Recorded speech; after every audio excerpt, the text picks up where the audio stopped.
शयनसमये करचरणकृतं वा कायजं कर्मजं वा श्रवणनयनजं वा मानसं वापराधं विहितमविहितं वा सर्वमेतत् क्षमस्व। जय जय करुणाब्धे श्रीमहादेव शम्भो। यानि कानि च पापानि जन्मान्तरकृतानि च तानि तानि विनश्यन्ति प्रदक्षिणपदे पदे। आकाशात् पतितं तोयं यथा गच्छति सागरं सर्वदेव नमस्कारः केशवं प्रति गच्छति।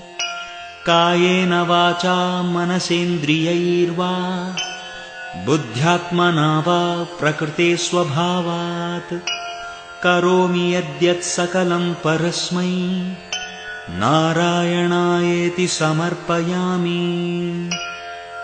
ॐ सर्वेषां स्वस्तिर्भवतु, सर्वेषां शान्तिर्भवतु, सर्वेषां पूर्णं भवतु, सर्वेषां मङ्गलं भवतु, सर्वे भवन्तु सुखिनः, सर्वे सन्तु निरामयाः, सर्वे भद्राणि पश्यन्तु, मा कश्चित् दुःखभाग् भवेत्।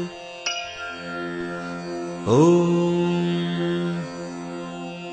सहना भवतु, सहनौ भुनक्तु, सह वीर्यं करवावहै, तेजस्विनावधीतमस्तु मा विद्विषावहै। ॐ शान्ति शान्ति शान्तिः।